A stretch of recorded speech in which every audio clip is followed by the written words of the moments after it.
What is going on, everybody? Welcome back to the channel. Aftersound here, bringing you Splinterlands content every single day. We also stream right here on this channel as well as on Twitch, so make sure you come by and say hello. This video is also brought to you by my music, which is available anywhere you stream music under the name Aftersound, and I do have a new song out recently called Summer Gravity, so check it out. Let me know what you think, and I appreciate the support. All right, guys, let's talk about land for a second here, because one thing that I actually just realized or just saw and discovered on the land website here is the percentage of land that is actually considered active.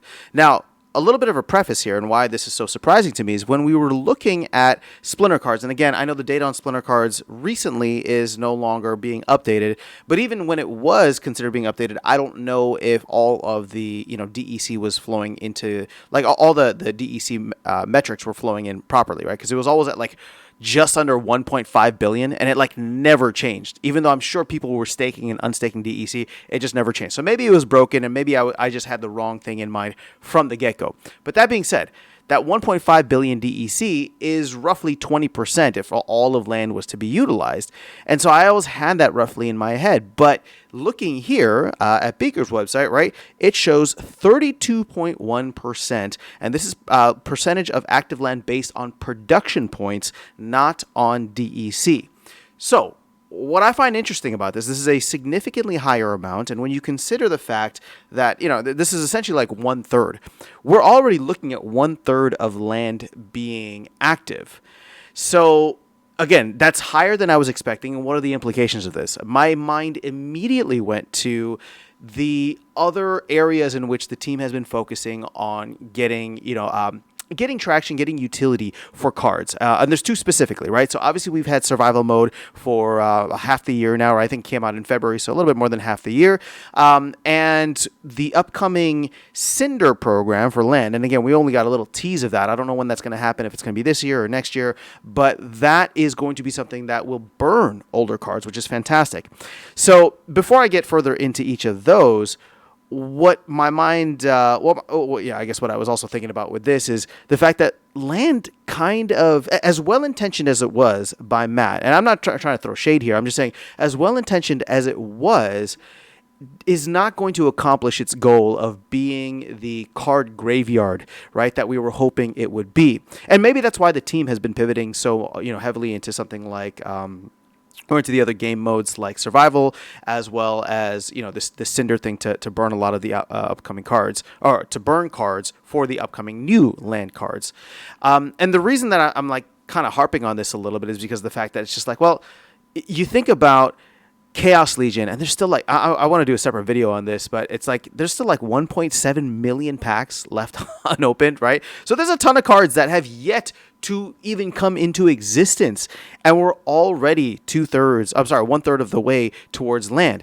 And this is, so there's like 1.7 million packs that are still out there. There's a ton of reward cards. There's a ton of open Chaos Legion packs, right? So there's just a ton of cards out there already that we need to get through. And as much as I was saying Chaos Legion is going to be the land set, and I think it will, there still seems like there's going to be a ton left over beyond that. So that's why getting into, survival mode being, something of interest, at least something that I've gotten into a lot more recently, as well as, looking ahead with the Cinder program, we're going to need stuff like that. And I'm actually appreciative of the team kind of like trying to maybe get ahead of it and look at, ways in which we can do massive, well, we're not doing massive burning events anymore, at least not card burning events, but, ways in which we can get rid of cards, burn old cards to create new cards. And I even think that this is something that should maybe even be considered for mini sets or things like that, or promo cards in the future. Maybe not mini sets, maybe not core sets, right? Obviously there's going to be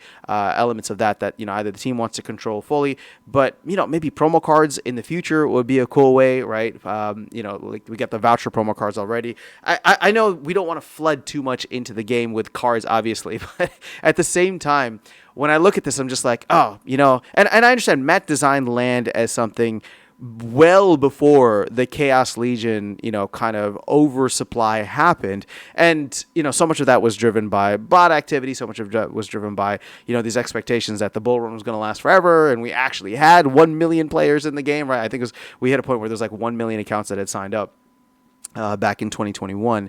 So, the original idea for land, it's a little unfair for me to look at that and say, oh well, it's they failed, right? And that's not what I'm trying to say here. Again, this is not me just trying to throw shade. It's just, well, land, again, as well intentioned as it was created for a different period of time. And looking now very critically and very objectively and honestly at the amount of cards that are out there, as well as the cards that will come into being, right? And not even the new cards. I'm not even talking about Conclave Arcana or the mini set for Conclave Arcana, just the 1.7 million packs that we have for Chaos Legion.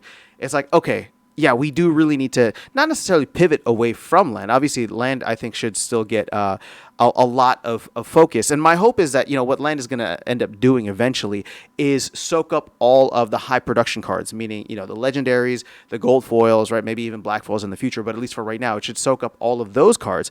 But then what do you do with all of the hardy stonefishes? What do you do with all of the Gargoyle Lions, for example? Those need to be burned. We need to find a way to do that. And maybe, just thinking ahead, guilds can offer some kind of graveyard as well for burning cards. But, it's just realizing that land is not going to be the end all be all for all these older cards. It's going to have its place. And obviously, the fact that we're actually at 33% right now is somewhat impressive, I would say.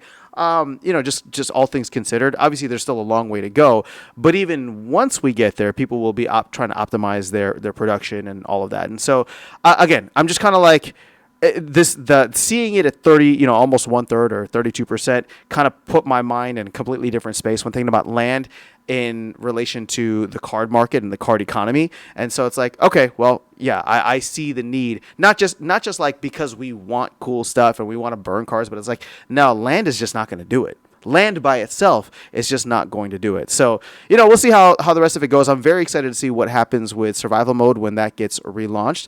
But, survival mode, we got Cinder. Hopefully some stuff with guilds in the future will help to eat through this card supply. But that is all I have for you guys in this video. Let me know your thoughts in the comments below. Otherwise, I'll catch you all in the next one and see you around the game. Take care.